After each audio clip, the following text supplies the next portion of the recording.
Crazy. There she is. Thank you. I appreciate the tech assistance. Baruch atah Adonai Eloheinu melech ha-olam asher kitshanu b'mitzvotav etzivanu la'asok b'divrei Torah. So welcome everyone. This is our spring semester 2026. Our Talmud shiur. Our class this spring will be called Treasures of Talmud, and it's a deep philosophical exploration of the rabbinic mind around the guiding question, always loosely because it's really fun to entertain the tangents as much as the main path. But the theme is what is a human being? And that's actually what does it mean to be human? That's actually where we're going to start our work today. So I'd like to begin by calling up on screen uh, the first passage we're going to look at, which is Tractate Sanhedrin 37a. And everyone knows by now, I think, that I'm very fond of this online free tool, Safaria, which is a massive database constantly growing and improving of a treasure trove of Jewish texts and traditions. So I'm going to place Sanhedrin 37a, and we're starting at paragraph 10.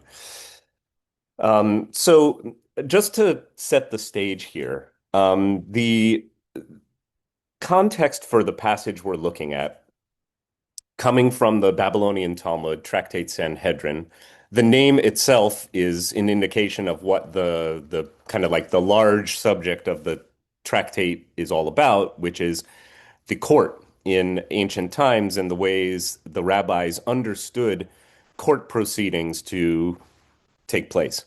And now the smaller context of this section of Tractate Sanhedrin is capital offenses and how they were tried and how capital crimes, a criminal was convicted and executed. Um, it's a directly relevant passage for, for instance, if we were to investigate what is the Jewish approach to capital punishment today, this is the tractate where you would start and do most of your research. Most of what the Jewish tradition has to say about capital punishment, at least in the rabbinic mind, is found in this passage. But as is the way of the Talmud, one subject kind of leads discursively to another, and before long, you may find yourself contemplating matters that you did not realize would have been part of the passage from the title alone. And that's sort of what we've got teed up for us today. So I'm going to start just in English, and then we're going to switch over to the Hebrew. Just as a reminder, the Talmud contains the Mishnah, which is the earliest codified work of rabbinic thought. It's often mistakenly described as a law code. It is not a law code. It is a compendium of much material, including law, but it doesn't really systematize Jewish law in the way that would be helpful for one who simply wanted to know, well, what can I do? What can I not do? Mishnah, rather, is a thematic guide to a full Jewish life and practice, organized, unlike its predecessor, the Torah and the Bible, by topic, right? The Torah and the Bible are effectively narratives that contain law, but the law sections of Torah and Tanakh, Hebrew Bible, are dropped into the storyline in the narrative, right? So you have to wait till the Israelites get to Mount Sinai before the first major corpus of law is presented in the Torah. So it's part of a chronological arrangement according to how the story goes, starting with the creation of the world all the way through the formation of the Israelite nation. That's the flow of Torah and Bible. Mishnah Talmud, very different. Mishnah Talmud organizes thematically or topically, but again, with that important caveat that it enjoys the rabbit holes and the tangents and the deviations from the main path. All right, so in the Talmud here, I'm going to let some new folks into the room.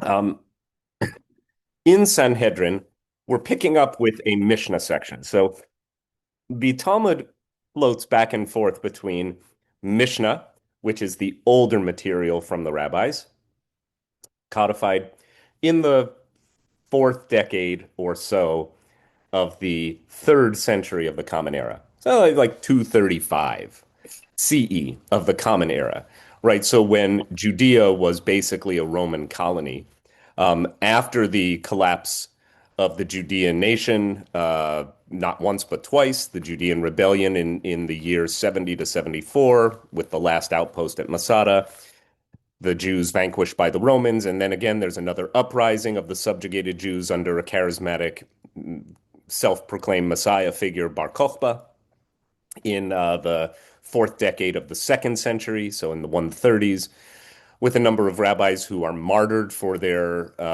unwillingness to relinquish the practice and teaching of Torah. We read that story on Yom Kippur. So we're 100 years after that. And the Rabbinic Judaism has basically reconstituted our way of life, our civilization, as something not really based on the practice of animal sacrifice, worshiping at a central shrine in Jerusalem, which is destroyed and the territory restricted to Jews under Roman law, but rather a practice that is premised on day-to-day life, study, prayer, mitzvot, right? So a whole system that you can take with you in diaspora. But the recollection of ancient norms and institutions, most especially the temple, but also the rabbinic idea of the Sanhedrin, which was a biblical court when the temple still stood, informs how the rabbis are presenting the material in the Talmud. So, was this actually ever practiced? It's really hard to say because it's filtered through the rabbinic imagination. The rabbis claim, therefore, in the Mishnah, how does the court intimidate the witnesses in giving testimony for cases of capital law? So, intimidate the witnesses, meaning inform them of the seriousness of their task. So, you're a court witness in a capital case. The court is responsible to make sure that every witness understands exactly what is resting on his shoulders. So the answer, they would bring the witnesses in and intimidate them by saying to them in the following way: perhaps what you say in your testimony is based on conjecture, or perhaps it is based on a rumor. Perhaps it is testimony based on hearsay. For instance, you heard a witness testify to this in a different court. Or perhaps it's based on the statement of a trusted person. Perhaps you do not know that ultimately we examine you with inquiry and interrogation, and if you are lying, your lie will be discovered. So that's part of the spiel that every capital offense witness would have to hear or endure to recognize, like, oh, this is serious business. Why? Because presumably a person's life is at stake, right? That's not a small matter. Okay, reading on. The court tells them, you should know that cases of capital law are not like cases of monetary law. In cases of monetary law, a person who testifies falsely, causing money to be given to the wrong party, can give the money to the property owner and his sin is atoned for. In cases of capital law, if one testifies falsely, the blood of the accused and the blood of his offspring that he did not merit to produce are ascribed to the witness's testimony until eternity. I'm going to show you this in Hebrew. Dinei nefashot, with rulings pertaining to human life. The word nefesh here in the plural, nefashot. A nefesh is often mistranslated as the soul. Eventually, in Jewish parlance, nefesh does take on this differentiated character of referring to that part of the body which is immaterial, in distinction from the body, the matter of our physical selves, which is called guf, guf meaning a body. Here, however, in older Jewish text, certainly when you see the word nefesh in Torah Tanakh, and even in the early rabbinic literature, such as Mishnah, nefesh just means the life. And I would say probably the idea of Plato's distinction between body and soul is not on the minds of the rabbi at this point. So dinei nefashot, with rules pertaining to where human life is at stake, damo Vidam zriotav. So his blood and the blood of his offspring, literally his seed from Zerah, which is the Zion Resh Ayin word here. Oops, sorry. Tuluyinbo, it literally hangs on him, depends on him, ad sof ha-olam, depends on the court witness until the very end of the world, the end of time. So when a man's life is at stake, when a person's life is at stake, as it is in a capital case, the witness must be informed of the seriousness of what he is being asked to do, because not only is one life at stake, but the life of the entire world for all time is at stake, because to take a life is also to remove all possibility that this person could have progeny and populate the world after himself. Everyone following? Okay. Now that's going to lead us into the philosophical digression, which is actually the main point. So, often I think the digression is the main point. And the context, which seems to be about court cases, is now very much moved to the side, occupying a place off stage, and the spotlight is on this question of one life and the seriousness with which one human life is understood, is taken. Okay. So, shikain, and so it is, matzinu bakayin. So it is that we find with Cain. Cain is Cain from the first part of the Torah, first part of the book of Genesis. Sheharag et achiv, who killed his brother, Abel, as we know. Shene'emar, as it is said. And Shene'emar always sets up a verse that's going to come and prove a point. So the rabbis are going to pull out a verse from Torah to illustrate what they're talking about. Dimei achichat soakim. So we should probably look at that. I'm going to bring up onto the screen the famous passage of Cain and Abel so that we can see what the rabbis are fixating on in order to make their little drush here. So this is Genesis chapter 4. All right, here we go. This is Eve, Adam. All right, very good. Found it. Let me bring this up on our screen with a share. Okay, so reading at verse 9, or verse 8, Cain said his brother Abel, dot, dot, dot. The Torah never tells us what he said to Abel. It's one of the great mysteries where the rabbis insert themselves into the ellipsis. So if you read Midrash, there are all sorts of creative rabbinic expansions or extrapolations, but they are largely flights of rabbinic fancy that attempt to elucidate what conversation, if any, actually went on between these two fighting brothers. What did Cain say after bringing him to the field? Well, we don't know. It's one of the great mysteries of Torah. Cain said to his brother Abel, the next thing you know, Vayehi biotam basadeh, when they were out in the field, Vayakom Cain el Hevel, Cain rose up against Hevel, Abel, Achiv, his brother, Vayahargehu, and he killed him, he slew him. All right. And God, in response, Vayomer Adonai el Cain, God said to Cain, Hevel achicha, where is Abel, your brother? Vayomer lo yadati, sorry, lo yadati, I don't know. Hashomer achi anochi, am I my brother's keeper? One of the most famous retorts in all of literature. And God's response to Cain's question is this: Vayomer me asita. God said, "What have you done? Kol demei achicha tzoakim elai min ha'adama." The sound or the voice, literally the kol, kuf vav lamed here. Demei achicha, of your brother's blood. Tzoakim is screaming to me, elai min ha'adama, from the earth. Your brother's blood is screaming to me. Now, the Hebrew word for blood may be familiar to anyone who chanted the 10 plagues at your Passover Seder just a week ago.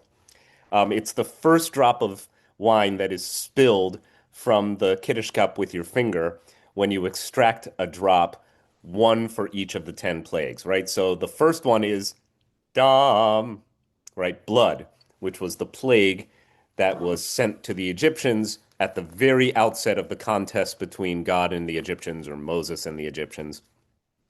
All the water in Egypt turned to blood, dam. But here the word for blood is dime achicha. Literally, it means the bloods of your brother's bloods. So it's pluralized. Um, why? Because probably the simplest answer is because you can do that in biblical Hebrew. That's just how blood is conjugated. It's a strange noun that works equally well in the singular or the plural. Okay. Having established that, we can now go back to Sanhedrin because the rabbis are going to seize on this philological idiosyncrasy in the text, right? That's what rabbis do. They hyper read, they overread the text. And then I'll get Peter's comment. The proof for this is we found with Cain, who killed his brother, as it is stated concerning him, the voice of your brother's blood, dime, in the plural, cries out to me from the ground from Genesis 4:10. The verse does not state your brother's blood. So it says, Eino omer dam achicha. It doesn't say your brother's blood singular. Ela, but rather, dime achicha, your brother's bloods. Damo, which the rabbis now will drash. They're going to say, well, what's with this plural blood business?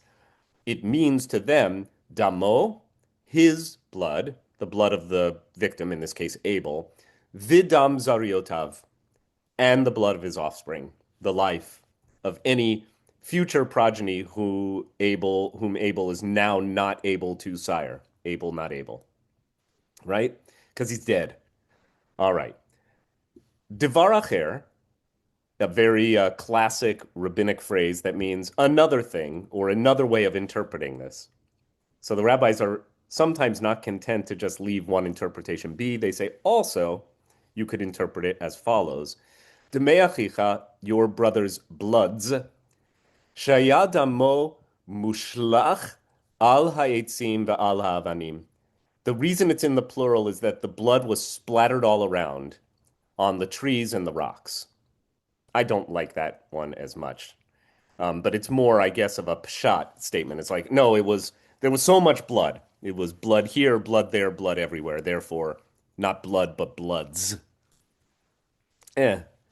It seems kind of lame, and there's not a whole lot you can do with it. It's kind of surface level interpretation. Okay, so the blood was. Just stay on. Back. Oh, that was frustrating. Yes. The Wi-Fi in the building. Oh, that's right. Someone wants to write a note to our executive director, Ellie Kornreich, explaining that it is frustrating when that happens. I don't know. My Wi-Fi is horrible at home today too, so there must be something site-wide Maybe it's a Verizon thing or Optimum. I don't know. Anyway, Yeah. Are we all back? I'm sorry about that. Yes, we're back. We're back. Fun times. Thanks, Arlene. Okay, so where were we? We were blood and bloods, and Peter had a hand up. So why don't we start with you, Peter? I was only going to say exactly what you've just read. So there was no point in continuing. Okay, great. I'm just going to say that. All right. Anyone else want to raise a thought, a question about this little drush on Cain and Abel? Jonathan, we lost you in the beginning of the second interpretation. So can you loop back to that? 100%. Did not realize that the signal went out middle of the second interpretation. Sure. Okay, so Yeah, Abel was still alive. got it. Okay. So the classic interpretation of why blood is written in the plural is that it refers to, in the rabbinic imagination, Abel's blood and the blood of his offspring. The secondary interpretation, the devar acher, literally another word or another interpretation, another thing, these two words that I've highlighted on the left. Dimei achicha, the bloods of your brother, shayadamo mushlach al hayetzim ve'al ha'avanim.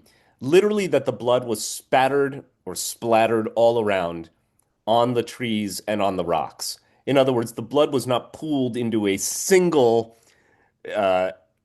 kind of like collection of blood. It was not single blood. It was blood here, blood there, blood everywhere. Bloods. I think that's kind of lame. And also there's not a whole lot of depth in that interpretation, which is probably why the rabbis made it secondary. But there it is for you. Aaron, thought, question. This reminds me of the positive version where if you save one life, it's as if you've saved the entire world. It seems very consistent with that philosophy.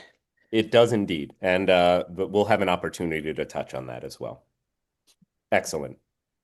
So this is the kind of like, remember where we started here. This begins with a formula that courts are instructed to provide to witnesses in capital cases to remind them of the seriousness of their undertaking.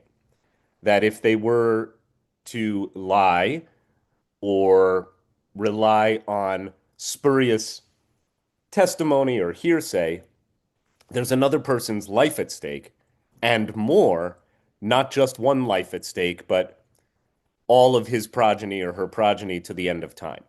Right? That is the emphatic point that this sugya of Talmud wishes to make. So let's Karen, do you want to chime in? Very quick. Sure. The God is the witness in that scene, and God does describe what he saw, or believes he saw. It saw whatever, and yet I would add that there are already two interpretations of what was seen. In other words, it was seen as one pooling or blood in different places. So it's tricky. It That's is, all. though I might challenge your assumption that God is a witness to the murder, because the first thing God asks Cain is, "What have you done?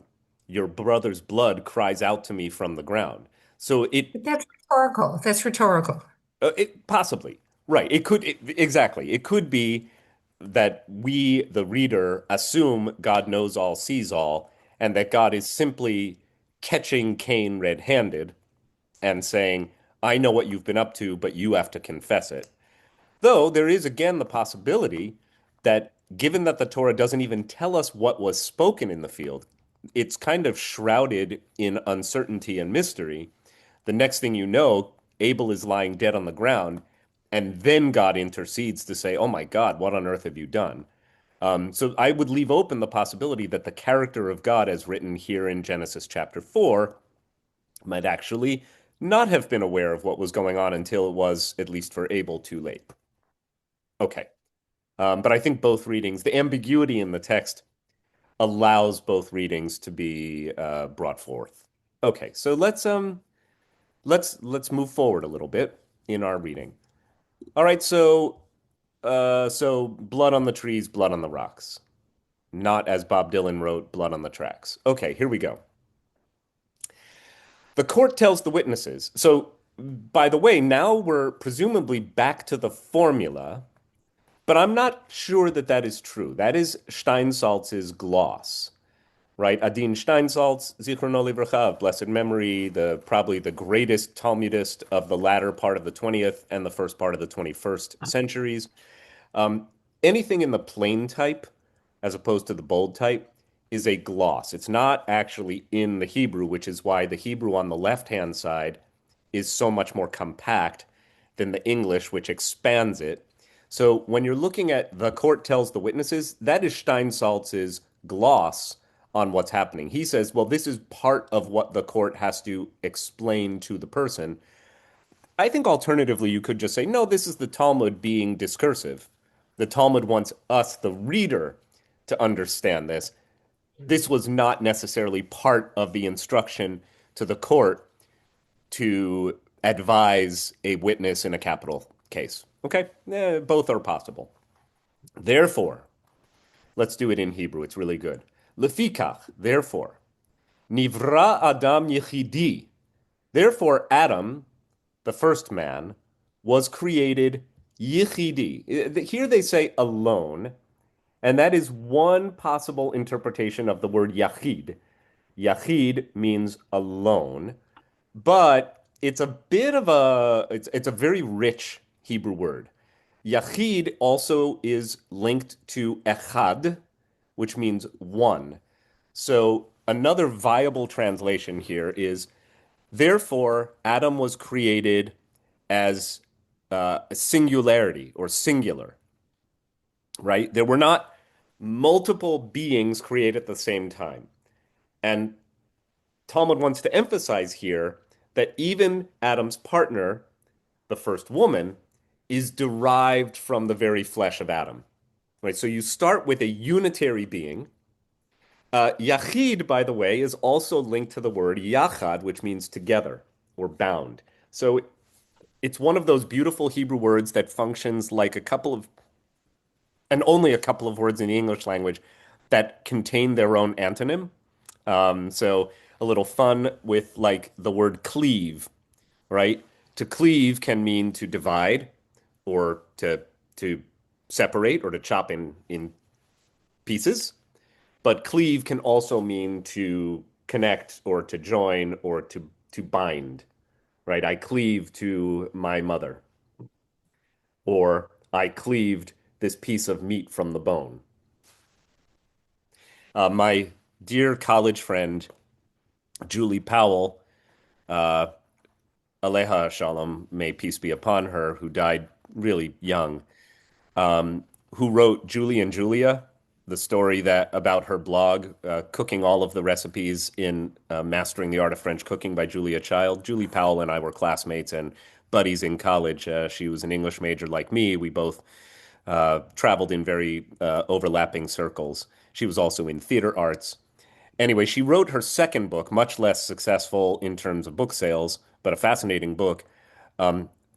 It combines two stories. One, the story of the affair she had during her marriage, and this seductive male presence in her life that she couldn't tear herself away from, and mastering the art of butchering. And the book is called Cleaving. So if you want an interesting read and you liked Julie and Julia, check out Cleaving by the late Julie Powell. So the word yachid is a self-contained antonym. It means alone together. But in the context of the way we should understand this passage, the emphasis here is the rabbis want to draw attention to the fact that Adam, the first human, was singular. There were no other humans, and this is so. Let's see what they do with this, so that we can understand why this matters to the rabbis. Oh, I wonder, are we still recording? Interesting, because it shows a red light. Okay, I was afraid that when we went back online, it might not have recorded. I don't know how we're gonna manage to merge those two files together if need be. I hope not. Okay, so it's always the tech stuff, right? All right, let's bring on screen our text. So, so we're going to get to Aaron's point now. Therefore, Adam was the first person was created alone. Why? Lilamedcha, to teach you. Lamed, you see the inner letters of this word, lilamedcha. It's the same letters as Talmud, lamed mem dalet, which means to learn and to teach, depending on the declension. So, lilamedcha, in order to teach you, shekol ha-me'abed nefesh achat, that anyone who takes one life, anyone who causes one life to perish, mi Yisrael, this is a really interesting and important word, from among the Jewish people, mi Yisrael, ma'ale alav hakatuv, the text ascribes to him or imputes to him ke'ilu, as if ibed olam maleh, he had caused an entire world to perish. And conversely, v'chol ha-mikayem nefesh achat mi Yisrael, and anyone who causes one life to be saved or upheld is really the word mikayem here, means to lift up or to uphold. Anyone who causes one life to be upheld from among the Jewish people, mi Yisrael, really interesting word that you might not have known is in there, in at least this source. Ma'aleh alav hakatuv, the text imputes this to him, ke'ilu, as if kiyem olam maleh, he had upheld the entire world. They use the verb sustain. That's a nice verb. I support that translation. So just again, looking in the English, the point of Adam being a singular being, one man, is that it is there to teach us that anyone who takes one life from among the Jewish people has taken a world entire, and anyone who sustains one life from among the Jewish people has sustained the world entire. Okay. Thoughts, questions, comments. I imagine this will elicit a few reactions.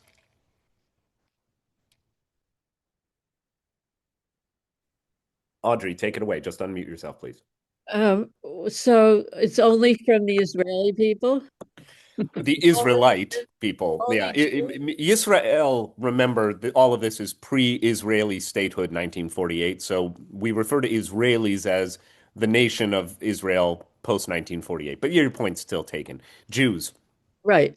And Only a Jewish person? so here's what's really interesting. The Vilna Gaon, the greatest sage of the Talmud from Lithuania, Vilna, in the 19th century, and really, if you buy like a standard issue Talmud, you would walk into like a traditional bookstore in Crown Heights or Mea Shearim, like a Haredi enclave, and you'd ask the bookshop keeper for a Vilna Shas. That's the common parlance for Talmud. You wouldn't say, I want to buy a Talmud. You'd say, I'm looking for a Vilna Shas. So Shas is an acronym that means Shisha Sedarim, the six orders. If any of you made it to the end of Seder and were sober enough to recall it, the sixth verse of Echad Miyodea, who knows one, is Shisha Sidrei Mishnah. Six are the orders of the Mishnah. Five are the books of the Torah, four are the matriarchs, three are the patriarchs, two are the tablets of the covenant, one is our God in heaven on earth, right? But six orders of the Mishnah. So each of the Sedarim is the way the Talmud is organized as well. Talmud follows Mishnah. So a Shas is just an abbreviation for six orders, and a Vilna Shas is the standard issue of Talmud that is sold in traditional Jewish bookshops the world over ever since the late 19th century. It basically remains in codified form, no additions, no deletions. So the Talmud that is studied in yeshivas all over the world is the Vilna Shas. And unlike the Talmud we're using on Sefaria, which contains the Koran publication, which I have both in hard copy here in my office, and of course Sefaria. Though there are many editions on Sefaria, you can get, I think, a traditional Vilna Shas rendering on your computer screen. So it goes all the way through the 21st century commentator Adin Steinsaltz. The Vilna Shas edition takes up this question, and it's really fascinating. It actually originally had the word Me Yisrael, but the Vilna Shas omitted the qualifier. Interesting. Yep, it's really interesting. So Because Adam was allegedly the first person, so there was no Israel. exactly.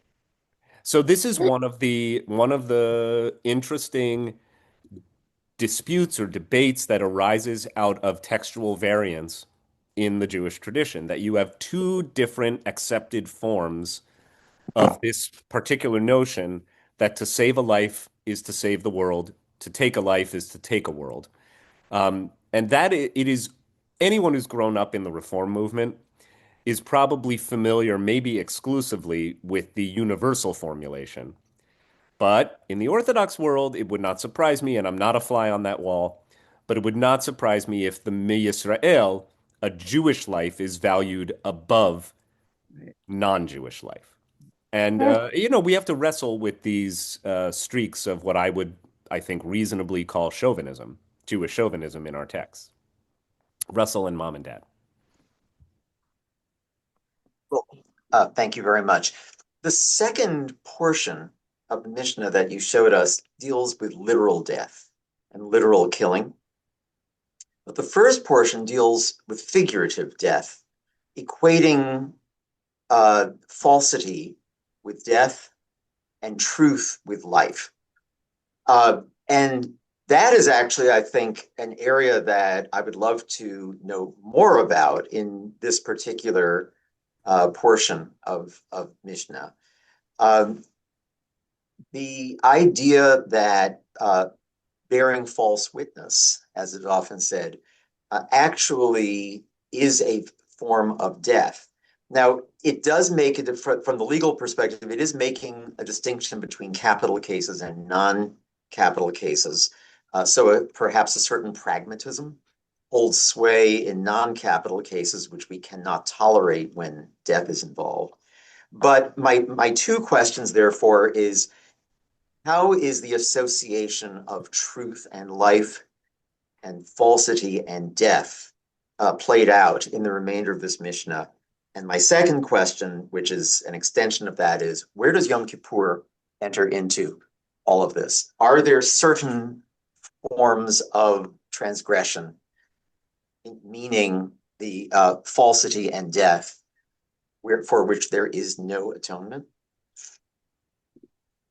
So this is a rich vein to mine. Thanks, Russell. It's a great question.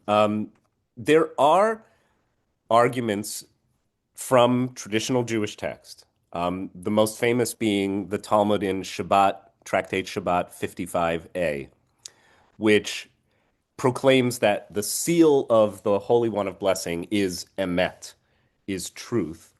And the rabbis play on this idea that truth is actually the essence of God's presence in the world is evinced through truth.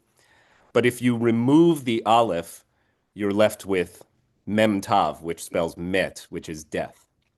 And so the rabbis go down this rabbit hole with you in exploring the ways in which truth, not only in the sense of the truth that is sought in a legal proceeding, that could either condemn or exonerate the indicted one, the defendant.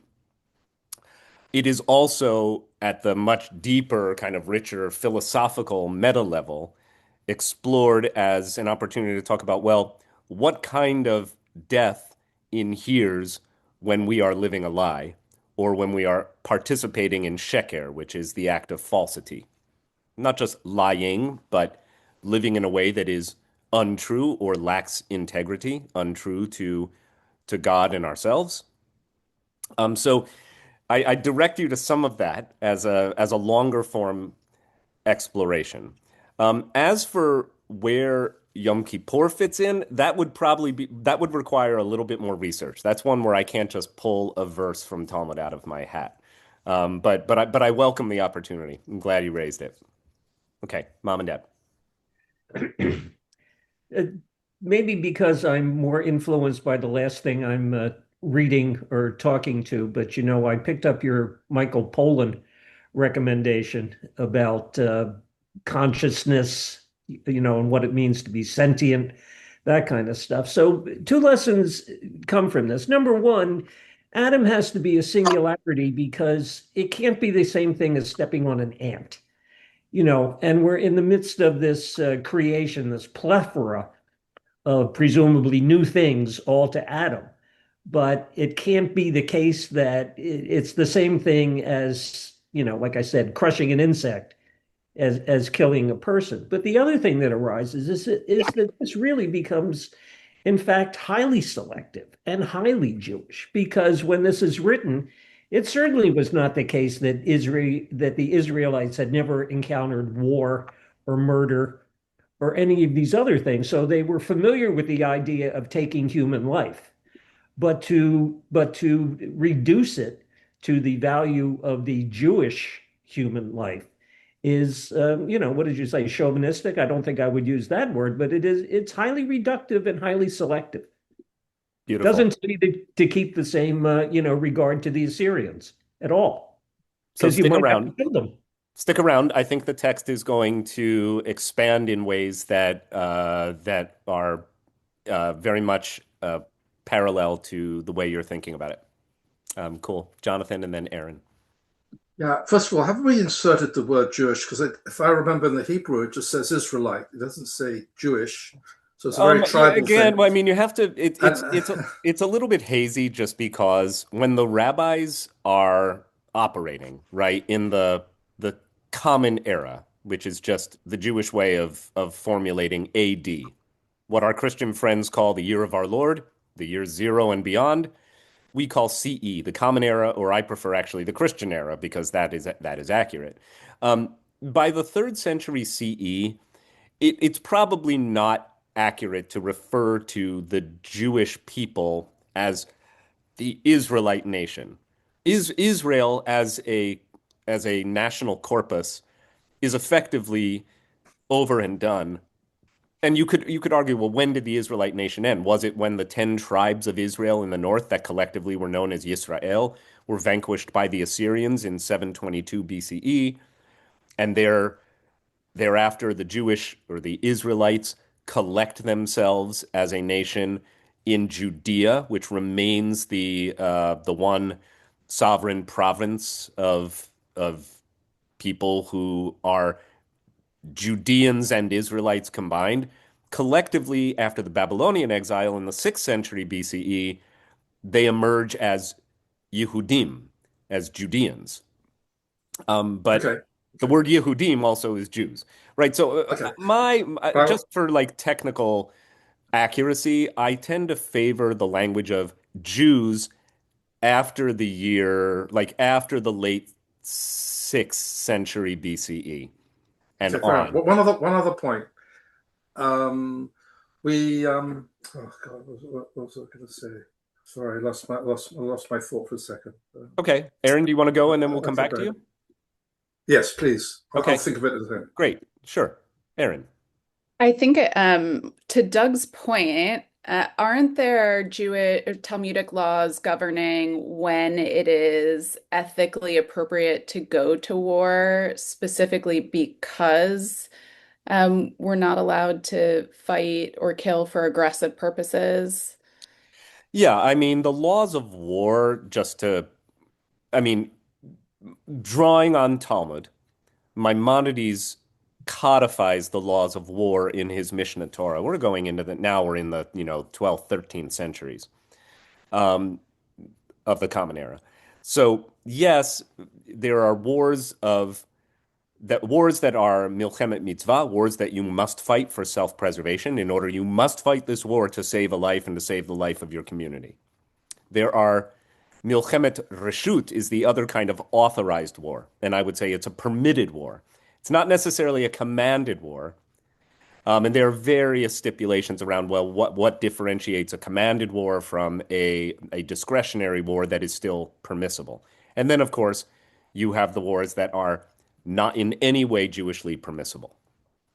Um, Don't do those center on the fact that we don't want to take lives if we don't have to? So is it built off this concept or on paper, sure. okay. On paper, Well, sure. And you better believe that halachic authorities in the Knesset, the Knesset is full of Orthodox rabbis, have been weighing in on the halachic permissibility or even commandedness of the current operation in Iran. The argument, though I am not in that room where it happens, right? I'm not a fly on that wall either. But my surmise is that the Orthodox authorities who are whispering in Netanyahu's ear have been saying, not only is this war permissible under Jewish law, which I think would not be and you can't argue against that position. Iran does present as an existential threat to the Jewish state, both in actuality and in rhetoric. Like it's been talking about destroying the Jewish state forever, the current regime. Um, is it a commanded war, though? Is it a war that we must fight? That's probably where the really interesting halachic debates are taking place. And on what grounds one is arguing position A versus position B, I can only conjecture, but it's interesting, Aaron, to hear you thinking along these lines. Like, well, every war comes with the cost of taking life. And also, in this case, this war comes with the possible prize of saving life. And I imagine that some of the Jewish chauvinists, I am comfortable with that term, in the Knesset right now, believe that saving Jewish life is objectively more important than saving non-Jewish life. Okay. Jonathan, you remembered, and then Michelle. Yeah, I remembered, and now you brought up opened a whole can of worms with this one. Just very quickly on this war thing. Yeah, Iran, yes, but what about Hamas? And remember, the Haredi don't want to be in the army, don't want to fight. So I wrote a blog on this point about why they should be part of that, but that's a separate issue. But what I remembered is, isn't this related to the idea that saving lives, like saving the world, to do with us being created in the image of God? I mean, isn't that one of the arguments of why that's there in the first place? Beautiful. Hold that thought. It'll make a good segue. Okay. Michelle. Okay, a slightly different direction, but I want to refer back to your translation of nefesh earlier as being human, and you said, and I totally makes sense in the biblical context, as a unit of personhood, of person, without the not reflecting the later interpretation of the Platonic separation of soul from body. But so I'm thinking about that. It's like, this is 500 years after Plato, and at some point that seeped in. Yeah. So I'm just wondering about, like, maybe it is in or were the rabbis so isolated? Except they weren't. The point was they weren't. No, the rabbis were very actually heavily influenced, right? Indeed. Yeah, as I heard myself saying it, I was thinking, wait a minute. This is definitely from a time in Jewish history where the influence of Plato and Greek philosophy has already been like permeating, saturating, right? So I would need to go back. I've done a little bit of teaching when I did my class a number of years ago, which I've done a few times, on death, afterlife, immortality in Judaism. And look at what my dear professor, alav shalom, Neil Gilman, had to say about the evolution of the word nefesh and how it evolves in meaning across Jewish time. I was really deriving it less from a deep sense of the history of how this word evolves, and more from a sense of how it is being deployed in this particular context, right? When you talk about taking a nefesh, it's clear that what is meant here is a human life, body and soul together, right? One thing. They're not really talking about, but I guess we use poetically the word souls. 3,000 souls perished in the North and South Towers on 9/11. That's a legitimate, if poetic, way of expressing an idea around death, right? Souls can also mean living things, right? Again, it's a little bit antiquated to say, there were 1,200 souls present for high holiday services this year. But everyone, if I said that, people would know what I meant. They wouldn't think I meant dead bodies or ghosts floating around. Okay. So I was really just playing from context rather than a deep dive. And you're right to ask the question. And to point out that Plato was already very much on the scene and influential in rabbinic thought. Okay. So now we return. So we've had a number of comments that will provide us with kind of like points of reference as we go back to our text here. I just need to make sure I have way too many tabs open. I'm sorry. Sanhedrin. Okay. Sustain the world. So we're now going to get into another Devar Acher. This is all still from Mishnah in Sanhedrin chapter 37a. So another reason, the Mishnah cites another reason that Adam, the first man, was created alone. Upnei shalom habriot. It is for the sake of the peace of literally all creation.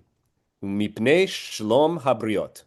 Peace among, or shalom, wholeness, completion, well-being among all that is created, though it says here in Steinsaltz, among people.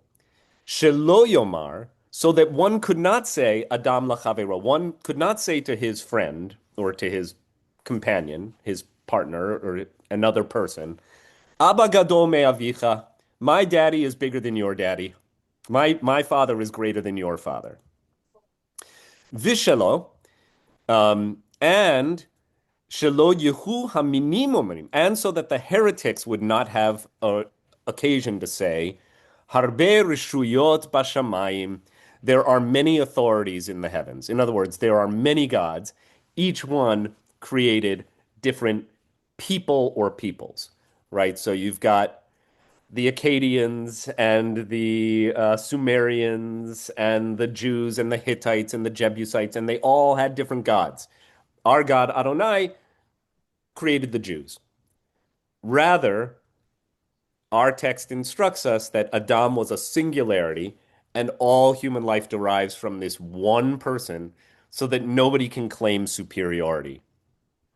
My daddy is bigger than your daddy. Literally, I love that. Abba gadol me'avicha. Remember that line. My daddy is bigger than your daddy. Okay. Reading on. One of my favorite agadot, my favorite little midrashic traditions that gets woven into the Gemara here, or into the Mishnah. Ulehagid, and this goes to tell, lehagid from magid, like the section of the Haggadah where we tell a story. Ulehagid gedulato shel hakadosh baruch hu. And this is in order to proclaim or tell of the greatness of the Holy One. She'adam, a person, tovea kama matbeot bechotam echad. A person will stamp coins with a single seal, right? You have a single seal that stamps coins. Kulan domin ze lazeh. Each one looks like the next.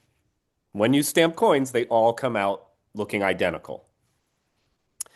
Umelech malchei hamalachim, whereas the sovereign of all sovereigns, the King of Kings, Hakadosh Baruch Hu, the KBH, the Holy One of Blessing, Tava kol adam bechotamo shel adam harishon, each person is stamped with the seal of the first Adam, ve'en echad mehen domeh lechavero, and yet no one looks like his fellow.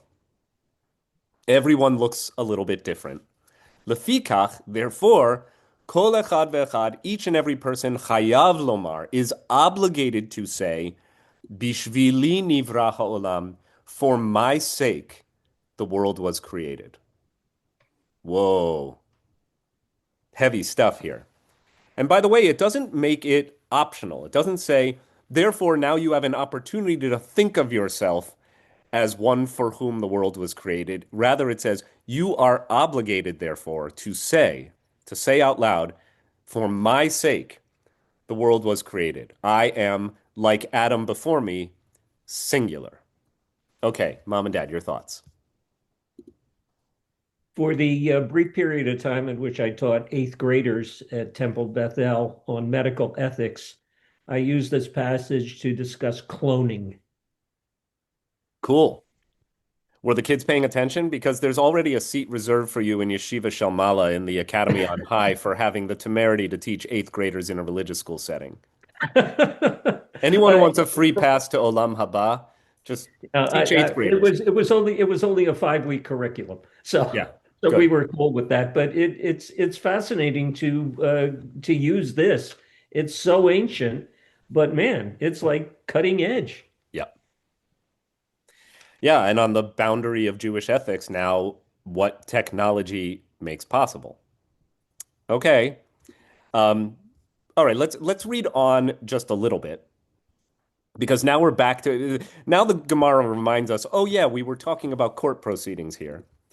So the court says to the witnesses, V'shema tomru, but perhaps you will say, so with all of this spiel being given to the witnesses, and again, how much of it is actually part of the spiel? Do we really envision that the ancient court was reciting this whole business about Adam and coins and God? I doubt it, but okay. Perhaps you will say, the Gemara interjects, Ma lanu v'latzara hazot. Like, why would we want this surus, the word sarah, right? Why do we want this trouble? Why do we need this surus? Like, now you've told us what a big and consequential job we have. A human life resting in our hands isn't enough. Now you tell us the entire world? All right. So the witness might again, speculatively, the Talmud is suggesting the witness might think to himself, why do I need this? All right. Perhaps it would be better not to testify at all, Steinsaltz interjects. And I'll just read in English. But be aware, as is it not already stated, and he being a witness, whether he has seen or known, if he does not utter it, then he shall bear his iniquity. In other words, if you are summoned as a witness because you have evidence to bring to bear on a court proceeding, particularly a capital case, you are guilty of impeding justice, and therefore you shall bear your iniquity, a classic oft-repeated Levitical phrase. You're guilty if you don't come forward. And perhaps you will say, but why would we want to be responsible for the blood of this person? But in such case, if you think that, be aware. As is it not already stated, when the wicked perish, there is song, which is a lovely way to end the sugya before it goes into the Gemara. In other words, you have to remember why you are summoned as a witness in the first place, which is to extirpate, to remove wickedness from the earth. Right? You have a Jewish responsibility to fight evil. And when the wicked perish, there is song. In other words, we rejoice. Judaism rejoices in the death of the wicked. That's really important, by the way. And yes, I know you're all familiar with the Haggadah tradition. My children are drowning in the sea. How can you rejoice now? But there are plenty of Jewish traditions that are lifted up that suggest that part of what it means to be a Jew in the world is to remove wickedness from the earth, to address the question of human evil. Okay. So now I'm going to flip to an expansion found in the Gemara. All of that, by the way, was just Mishnah. Mishnah quoted in Sanhedrin Gemara. But we will look at I'm trying to see where it is. 38a. Okay. There we go. So a little bit more unpacking of this idea of Adam being created alone or singular. Yechidi is that lovely Hebrew word with so many different resonances about it. Okay. The Mishnah teaches, Lefikach, Tanu Rabbanan. So just a reminder for those of us who've studied Talmud before and as a learning for people who are joining us for the first time today, and it's lovely to have Karen and a few others here. Karen Friedman, I see you. Hi. Tanu, when that specific word is introduced, it refers to a teaching from literature that was contemporaneous with the Mishnah, but for whatever reasons that we may not fully understand, was never canonized as part of the Mishnah itself. Such traditions are known as baraita. So a baraita is a contemporaneous Mishnaic text, Mishnaic era text. And the word tanu is specifically an indicator that we're looking at a baraita. Okay, so Tanu Rabbanan, the baraita, the rabbis taught in a baraita. Adam yechidi nivra. Adam was created yechid, alone, but also as a singularity. Umipnei ma. Why? Because of what? Shelo yehu minim omrim harbe rushuyot bashamayim. So we've seen this before. So that the heretics can't claim there are many different sky daddies. There are many different divine authorities, each one creating families of humankind, right? And each one with its own gods, therefore legitimating the idea of polytheism, which is, of course, the categorical imperative against that in Judaism. All right. Devar acher. But now the Gemara gives us, through this baraita, another interpretation. It's good that we've been reviewing the phrase devar acher today because it's come up a lot. Mipnei hatzadikim mipnei harishayim. So Adam was created singular on account of the righteous, mipnei hatzadikim, the tzadiks, umipnei harishayim, the wicked ones, the Rasha. Again, lots of Seder references today. Seder, if you're even just passingly familiar with the Haggadah, there's so many reference points that are great for Jewish teaching. So the Rasha is the wicked child, Rishayim, wicked ones. Okay, so we have one Adam, not more than one, because it has something to do with the righteous and the wicked. And you can see that in the English on the facing column here, right? Alternatively, Adam was created alone due to the righteous and due to the wicked. All right, what specifically? Shelo yehu hatzadikim omrim, so that the righteous ones would not say, Anu b'nei tzadik, we are the children of the righteous. And the Rishayim would not say, we are the children of the wicked. All right, what's the point here? Do you understand what the rabbis are getting at? I think it's really powerful. Somebody want to share? Okay, you're not what your parents made you necessarily, or you didn't come from a line of wonderful people, therefore you're wonderful, or a Right. line of crooks and thieves, and therefore that's you too. Right. That's your own I determination. am righteous because my parents were righteous and their parents were righteous. It is my birthright, it is my entitlement. I don't have to earn it for myself. And similarly, I am irredeemably wicked. I come from scum. We are robbers and thieves and crooks and rapists and murderers, and that's just who we are. And so what gets lifted up here is that we all come from the same Adam, where both the potential for good and the potential for evil are contained within the singularity, right? So the rabbis are really introducing in the Gemara here the notion of ethical free will, which is a really important notion that heretofore in the Mishnah was not introduced. That's why I think the Gemara is, though short, a meaningful expansion of this idea of why the text insists that we all derive from the same stock, the same Adam. Aaron and then Karen, please. I also think it goes a step further and implies, or maybe outright states, I think the text is down, that it's your responsibility which one you become. Beautiful. Beautiful. Love that. Karen?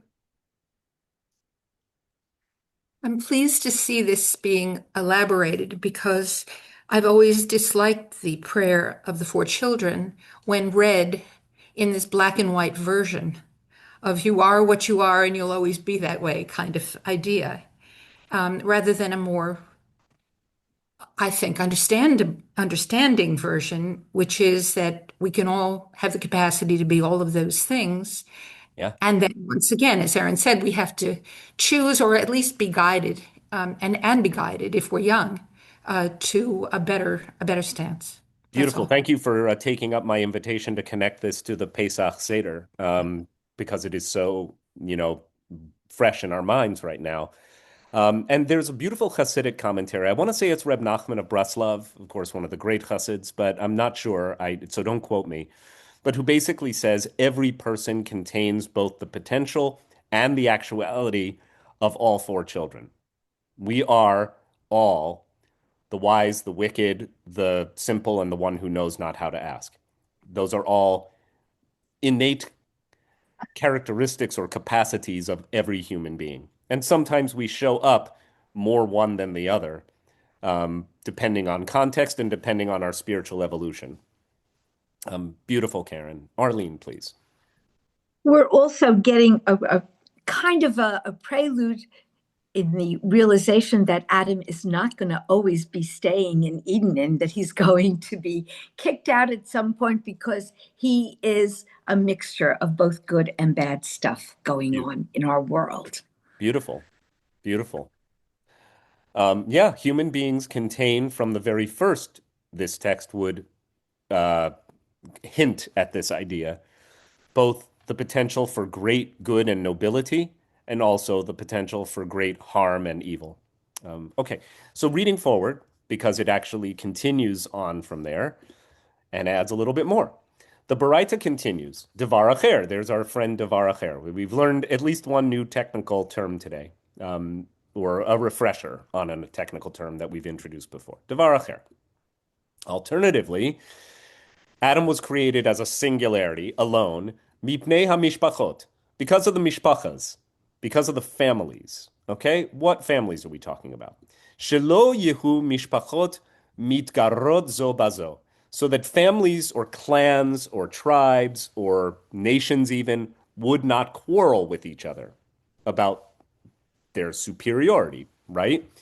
Uma achshav shenivra yachid mitgarot So now that Adam was created alone, singular, we still have families quarreling today. You know, as the psalm itself says, why do the nations rage so furiously together? Right? At every level, families within families, families between families, communities, congregations, tribes, nationalities, we all are constantly fighting. We don't need the Talmud to teach us this, but it's somehow reassuring to see it brought forward to reinforce what we see all around us. Nivra shnayim. But if there had been two original parents of humanity, all the more so.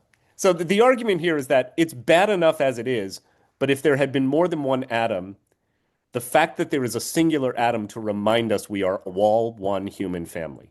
We're all one. But that is, I think, the first truth that human beings fail to internalize and act on, unfortunately.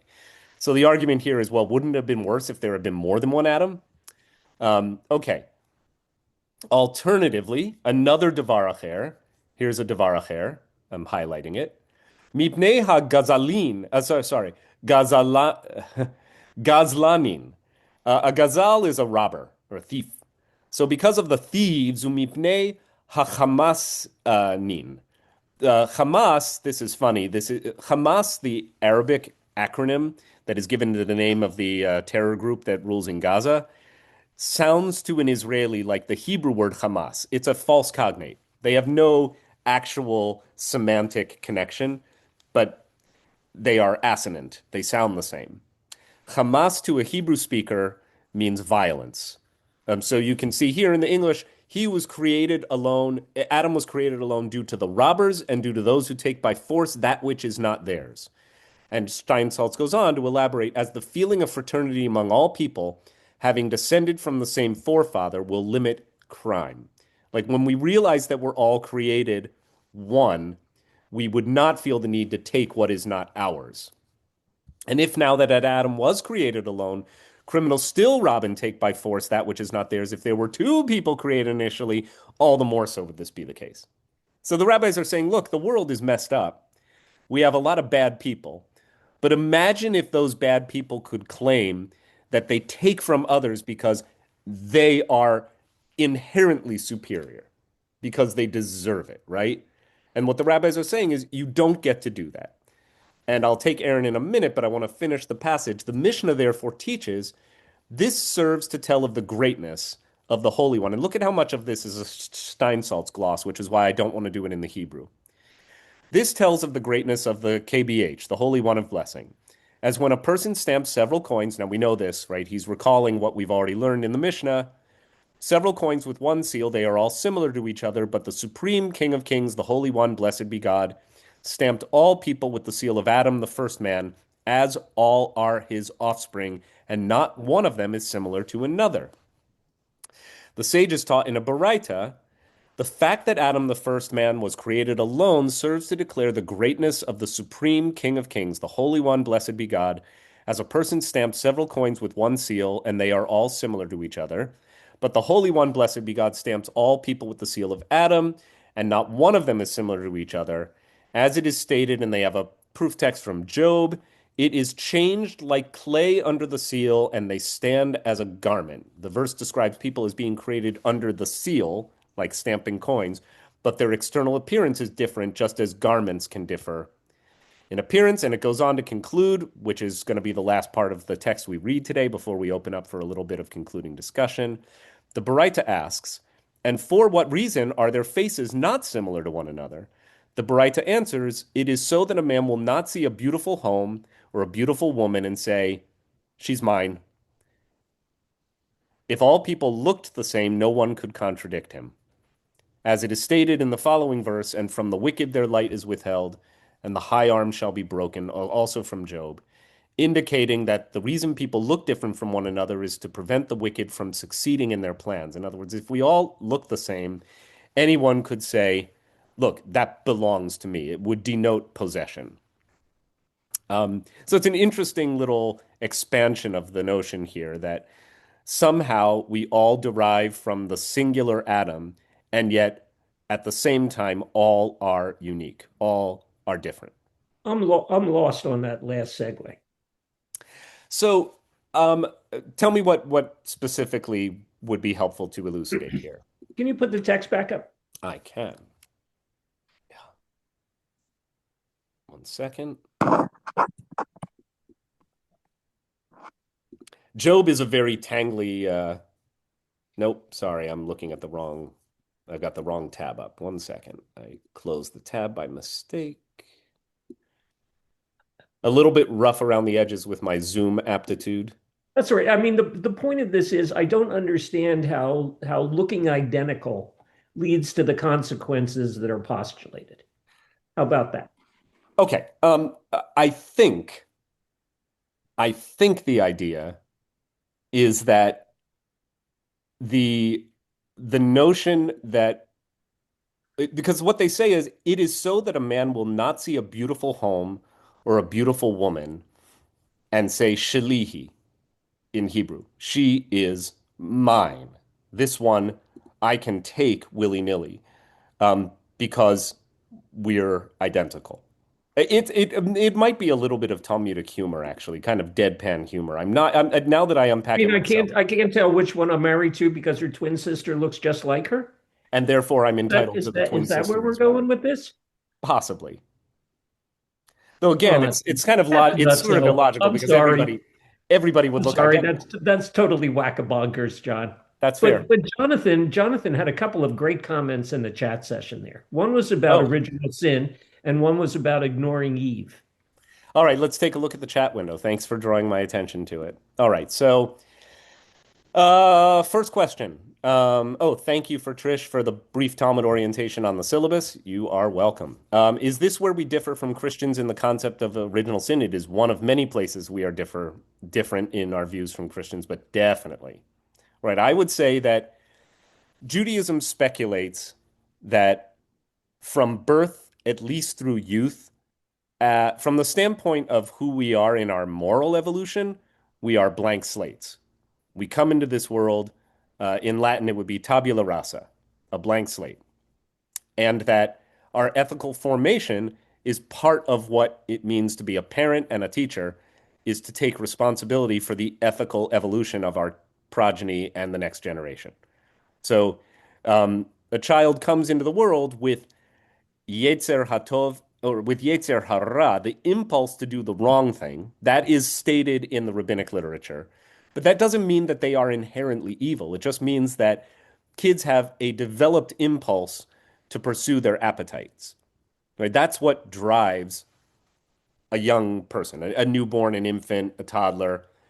The rabbis will go on to say, by the age of 13, the yetzer hatov is developed within a child, the ability to know right from wrong.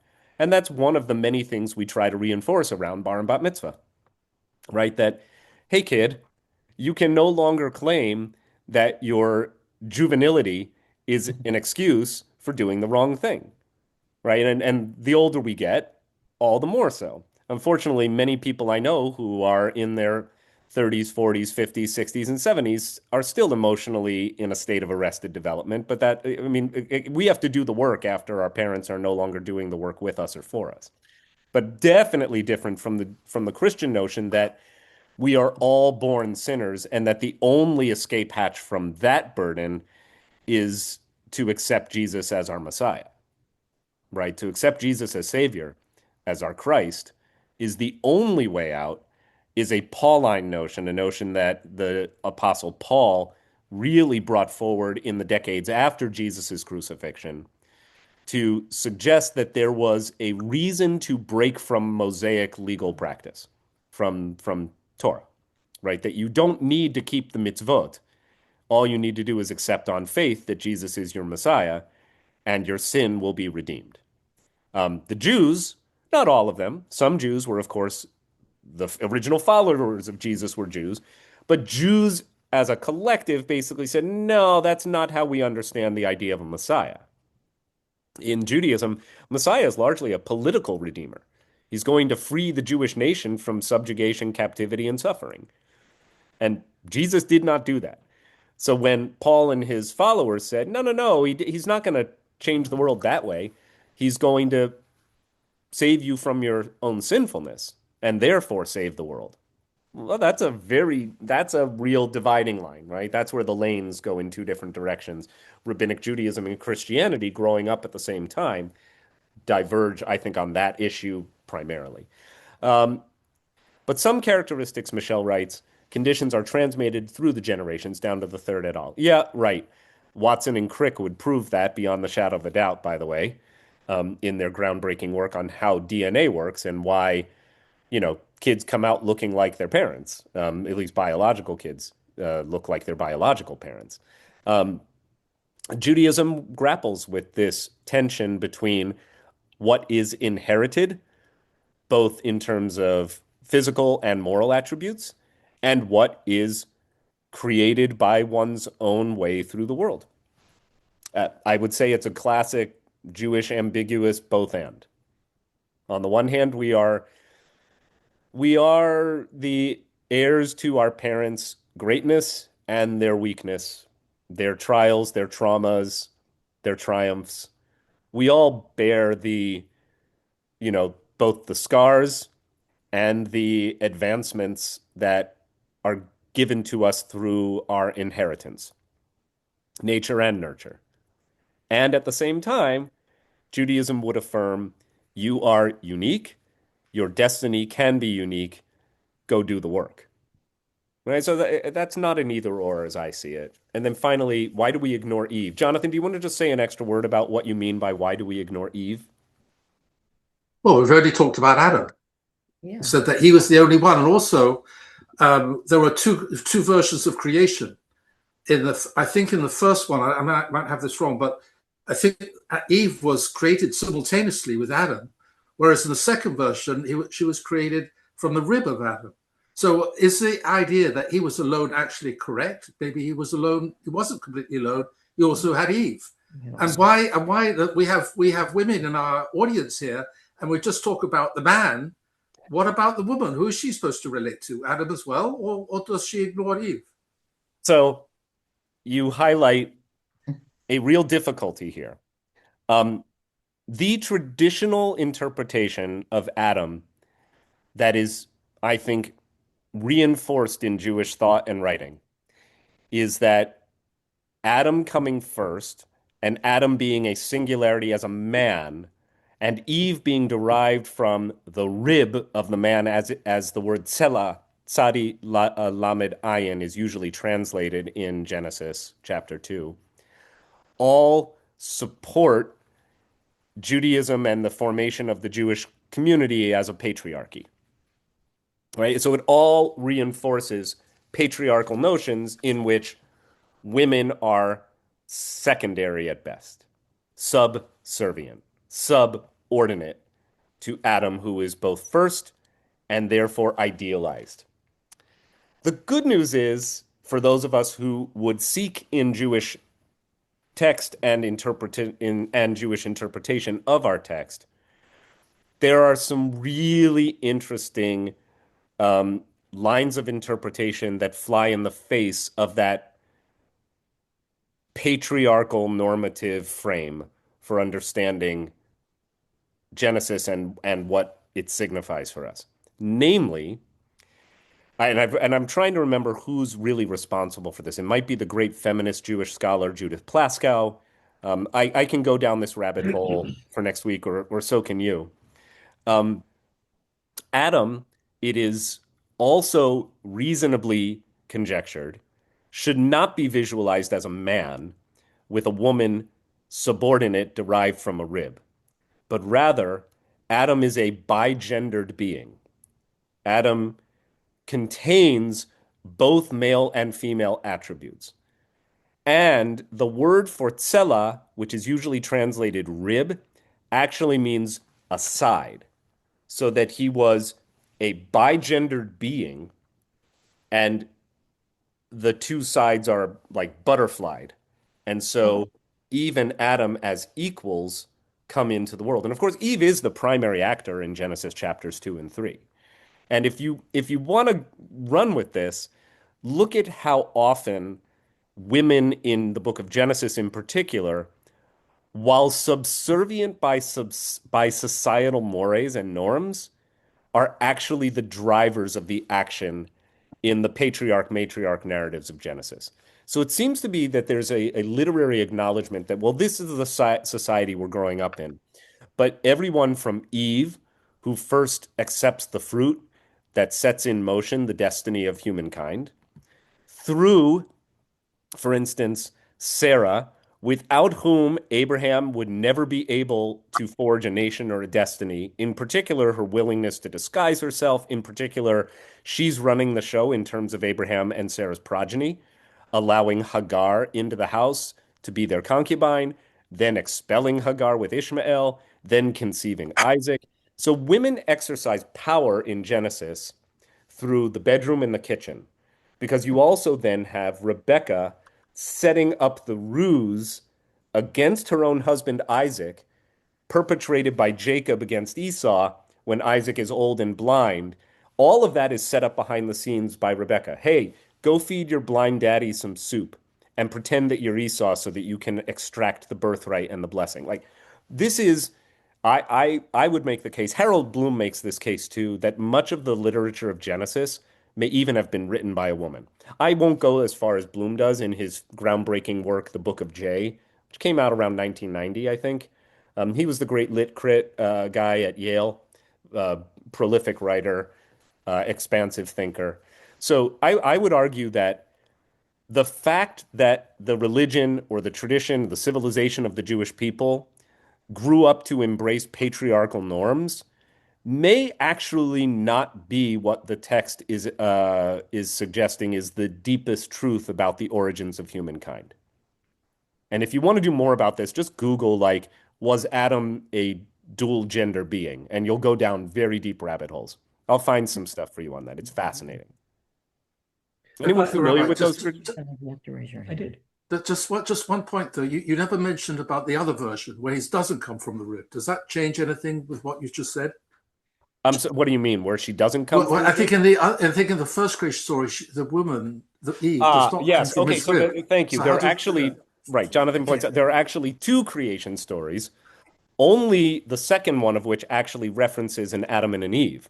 If you go to Genesis chapter 1, and this only supports the non-patriarchal interpretation of the text. Genesis chapter 1, verses 26 and 27 say, "And so God said, let us make humankind in our image. In the image of God, we shall make them." Right? And so God created humankind, male and female, God created them. There's no good way to harmonize these two traditions because they come from two very different authors with two very different agendas, and only later, much, much later in the development of Torah, and this is under the field of canon criticism, are they stitched together back to back as if they are one narrative. They're not one narrative. Like, they have very different views of the creation of the world. And of course, an origin story is a myth, capital M. It is intended to signify here's what we believe about who we are and where we come from. So we have two highly differentiated mythos in the first 3 chapters of the book of Genesis. Doesn't make it easier to have a cohesive doctrine around it. Judy, did you want to chime in? Yeah, I just wanted to say, I don't know if I can be heard. I was going to say what you were saying, because when you look at the Genesis 1 and then Genesis 2, you see that God made male and female. Male and female, he made them. And the other piece always that has kind of tickled my thoughts is the idea of Lilith. What kind of woman was Lilith? Was she a myth? Did she exist? That's a whole awesome rabbit hole. Lilith is a figure in Midrash revered by especially Jewish feminists. It's a whole rabbinic Midrash that before Eve came along, God provided a companion for Adam named Lilith. And let's just say Lilith was a lot more independent-minded. Didn't work out so well. Look up Lilith online. Just do a Wikipedia on Lilith and you'll get a whole bunch on that. Audrey? Okay, what you said about the dual side or the dual gender of Adam is fascinating because God is supposed to have the Shekinah, the female side as well. Exactly. Well, And it, the Jewish mystical traditions, Kabbalah and its offshoots on into Hasidism, will propose in a way that we've been misreading the Torah all along, and that the idea that God has a gender is first of all specious, right. and even more importantly, that the divine feminine, which has been suppressed, ought to be brought back into the tradition. And by the way, if you read like the Da Vinci Code, Judaism is very much in that way like Christianity, where the church suppressed the idea of the divine feminine, though in Christianity it largely gets encoded into the character of Mary. Right. But I just thought that because that man is created in God's image, that this might bear it out. Cool. I'm not the most erudite Kabbalist, but there's something there. There's something there to suggest that the deeper you go into Jewish thought and Jewish mysticism, the idea of God as a gendered being is completely erased. Like that's just not even the way God is thought of, starting in the 13th century. Okay. Mom, Dad, Michelle, and then I'll say final couple thoughts. I think you and your fellow ancient rabbis have not just jumped into a rabbit hole, but maybe into the Mariana Trench here, because of all things that that Rabbinic Judaism detests, it's ambiguity. And to suggest that there is some kind of ambiguity about the sexuality or the duality of Adam, man, that's like I don't know that you want to step off that ledge. I love ambiguity, because Well, so do I, but I'm saying the rabbis abhorred it. Sharpness. Don't put wool and linen in your shoes. yes, which is In your probably, shirt. by the way, why the rabbis suppressed these lines of inquiry. Like these are viewed, I believe, as theologically dangerous notions. Exactly. So, Exactly. so often, and this often happens, but again, if you are looking at this from the lens of feminist criticism, feminist critique of religion, feminist critique of religion, I think accurately makes the claim that throughout human civilization, those who hold power have a vested interest in preserving patriarchy and therefore are eager to suppress, vilify, criminalize the notion of the sacred feminine in various spiritual and religious expressions across civilizations. There are very few civilizations that actually lift up the idea of the divine feminine, though some do. Shiva, What's the that? destroyer in Hinduism. Shiva, do I Yeah, have Shiva, that right? Shiva. Yeah, but there are many yeah, Eastern thought, in shamanistic traditions, in Native American thought, Ellie there's would like to point out that the Greeks are a very good example of this. great. Oh, you're so right. You're so Right. right. Yes. So, yes, you're right. For the rabbis, this is a danger zone, as it would become for the church, as it would especially become in Islam, which is, I would argue, of the great religions of the world today, the great civilizations of the world, the most normatively patriarchal. Um, and, that is largely because we're talking about power. We're talking about like who will rule a civilization and what will the national mythos be and who will wield and exercise power. And if it's the men, it stands to reason that there will be a vested interest in suppressing any challenge to male authority. Cool. This is going to be fun. All right, last two. Michelle, then Joe, please. So I don't think the interpretation of this first being, this first creation, being male or not, changes today's the thought about the role of the singularity as a single. Now, I also don't happen to like using the name Adam for this first creation. In fact, if we stop thinking about Adam and Eve as names, the way they come to us, but as what the words mean, Adam, and in fact, my biblical Hebrew class at JTS, we agreed that until you have Eve, a better term for Adam would be earthling. Yes. Right, because it Um, comes from Adama, which means earth. It also comes from Dam, which means blood. But the Adam is the physical, right? It's matter. And Chava, which means life, which is Eve. Right. Chava is like the breath or the spirit. And again, that would suggest that as a singularity, what is an earthling, right? What is a human?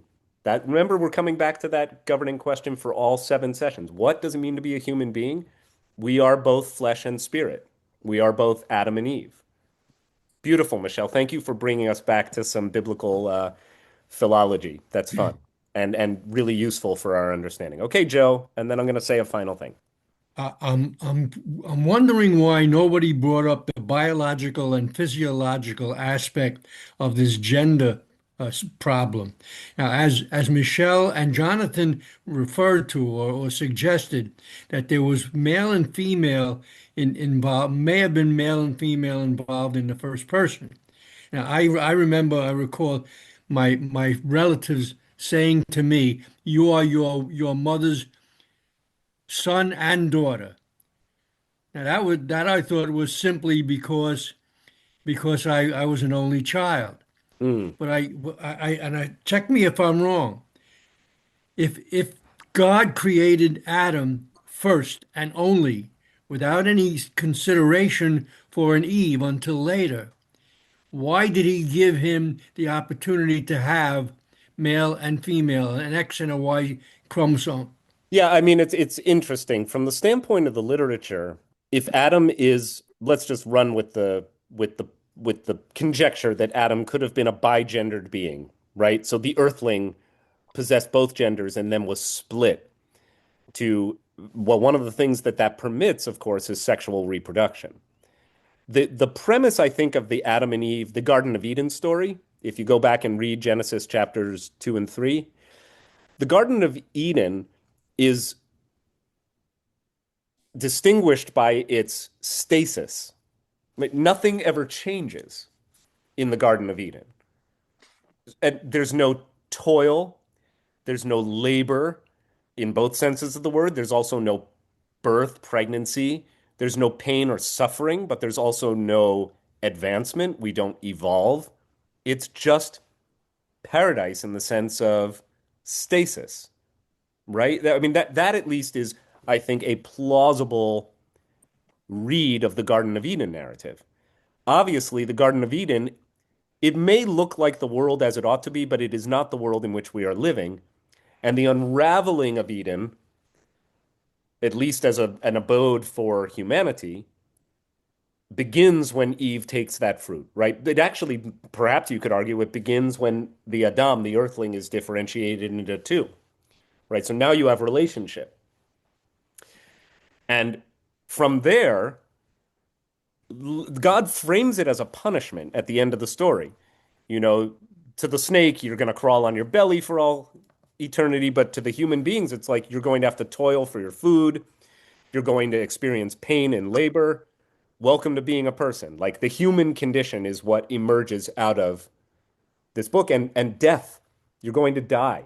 And that's why the next chapter after they're expelled from the garden is murder and death and betrayal and all the things that go into this too is what it means to be a human being. Suffering, right? And so I would argue, Joe, that the differentiation of the earthling into male and female, in the eyes of those who are writing this great mythos, this great origin story for how we, the Israelite civilization, the Jewish civilization, will see what it means to be a person, is a necessary precursor to the human condition. Like, we don't live in a world of stasis. We live in a world in which our existence is ephemeral, and the only way we can get through life is in relationship to the other, including the people who don't look like us. All right, I went back and I found my notes, Dad, on what I wrote for that puzzling little bit about why we look different. It's not very good. So I'm with you. Why don't we do it, John? We're over time. Why don't we do it next week? All right, If you great. mind. Yeah. Fine. Okay. Have a fantastic week, everyone. Judy Schindler joins us. Rabbi Judy Schindler joins us for lunch tomorrow, sponsored by the WRJ in dialogue with Cantor Kleiman. And she's our guest on the Bima tomorrow night. Some of you remember Rabbi Judy Schindler. She was at WRT in the mid-90s as our associate rabbi. She found her beloved Chip, who's going to be here with her. So it's going to be a night going down memory lane, but even more a night to honor the legacy of her late father, Alexander Schindler, of blessed memory, who was president of the Union of American Hebrew Congregations, now the URJ. So it's going to be a really special night at WRT. Shabbat Shalom. Bye. Great to see you all again. Great to be together. See you next week. Bye. Baruch Tief. Bye.